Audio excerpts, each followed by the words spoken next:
चलिए जानते हैं ऐसी प्रजातियों के बारे में जिनके पेरेंट्स ही बच्चों के दुश्मन हैं। इनमें से कई तो अपने बच्चों को भूखा मरने के लिए छोड़ देते हैं, तो कोई घोंसले से जिंदा जमीन पर फेंक देते हैं। Let's get start. स्टोर्क। चलिए ये क्लिप देखिए।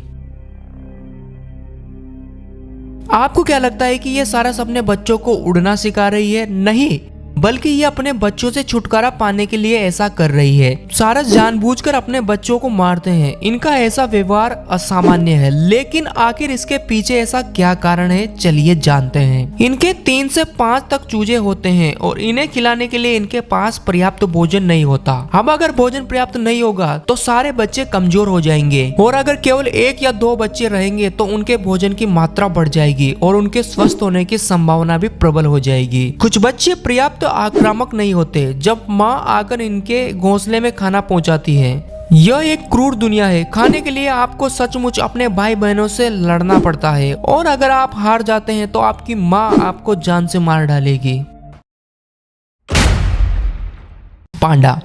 पांडा की प्रजाति इस समय विलुप्त होने की कगार पर है, और शायद आने वाले समय में आप इन्हें कभी देख नहीं पाएंगे। इसके पीछे कई सारे कारण हो सकते हैं, लेकिन इनमें से एक बड़ा कारण ये भी है कि पांडा एक बुरे माता पिता है। बहुत बार पांडा जुड़वा बच्चों को जन्म देते हैं, और इनके साथ एक बड़ी समस्या ये है कि वे एक समय में केवल एक ही बच्चे को देखभाल करने में सक्षम होते हैं। इसका मतलब जब जुड़वा पांडा होते हैं तो वो इनमें से एक का त्याग कर देते हैं। बेबी पांडा बाल रहित और अंधे होते हैं। अब चूंकि बेबी पांडा बाल रहित होते हैं, इसलिए माँ को इन्हें शरीर से सटाकर रखना पड़ता है, अन्यथा वे ठंड से मर जाएंगे। लेकिन वैज्ञानिकों ने इनके संरक्षण का एक तरीका भी खोज लिया। ये दोनों बेबी पांडा कैसे जीवित रहे? जन्म के बाद 2 पांडा में से एक पांडा को अपने पास रख लेते हैं। वो इसे गर्म इनक्यूबेटर में रखते हैं। वे पांडा माँ को धोखे में रखते हैं। जब एक को गर्म इनक्यूबेटर में रखते हैं तो दूसरे को माँ के पास, तथा कुछ समय बाद माँ वाले बेबी को दूसरे के साथ बदल देते हैं।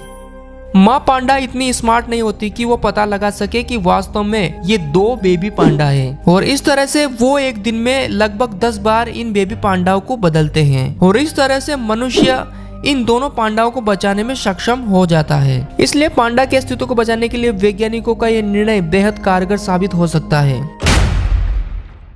एलिगेटर।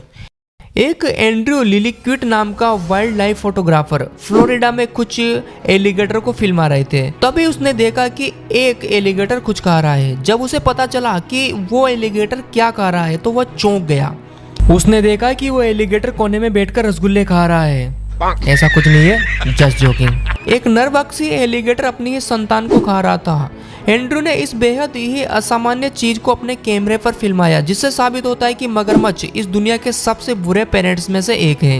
वैज्ञानिकों का दावा है कि 80% एलिगेटर अपने जीवन के पहले ही वर्ष में मर जाते हैं। इनके माता पिता इन्हें जन्म के बाद भोजन भी नहीं खिलाते। अपने जीवन को बचाने के लिए इन्हें स्वयं संघर्ष करना पड़ता है।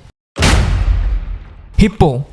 हिप्पो बेहद क्रूर और डरावने होते हैं। वे किसी भी इंसान या जानवर पर बेधड़क हमला करने के लिए जाने जाते हैं। इसका मतलब उनके बच्चे काफी सुरक्षात्मक प्रणाली में है और कोई उन्हें छू भी नहीं सकता। लेकिन यहाँ सबसे बड़ी चुनौती है उनके माता पिता, क्योंकि माँ हिप्पोस कभी कभी अपने बच्चों को ही खा जाती है। यह एक संकटग्रस्त जीव है। इसलिए साल 2019 में wildlife photographer Adrian Hersey ने अपने बच्चों को खाने वाले हिप्पो की इस हैरान कर देने वाली तस्वीर को अपने कैमरे में कैद किया। इसके पीछे एक तर्क यह लगाया जाता है कि कभी कभी हिप्पो को एहसास होता है कि अधिक जनसंख्या के कारण इनके चारों ओर पर्याप्त भोजन नहीं बचेगा। इसी कारण वे अपनी संतान को खाकर जनसंख्या कम करते हैं। Wow, very dangerous!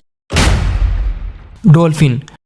बहुत से लोग डॉल्फिन को एक प्यारे और मासूम जानवर के रूप में देखते होंगे, लेकिन शायद ही उन लोगों ने कभी इनके पालन पोषण के तरीके के बारे में सुना होगा। वर्ष 2013 में शोधकर्ताओं ने एक बेबी डॉल्फिन के जन्म को देखा। थोड़ी देर बाद शोधकर्ताओं ने जो देखा उसने इन्हें हैरान कर दिया। डॉल्फिन पिता ने अपने बच्चे को जन्म के 2 मिनट बाद उसे डुबाने की कोशिश की। पिता डॉल्फिन उसे धक्का देने की कोशिश करता रहा तथा उसे पानी में डुबोने लगता, जबकि माँ डॉल्फिन उसे खींचकर बाहर लाती ताकि वे श्वास ले सके। ये सिलसिला लगभग 30 मिनट तक चला। यह बेहद रहस्यमय था। हम नहीं जानते कि डॉल्फिन ऐसा क्यों करती है। या तो मेल डॉल्फिन फीमेल के साथ मेटिंग करने के लिए ऐसा करते हैं, या फिर यह सब माता पिता और बच्चों के फन का कोई हिस्सा होता है। सील।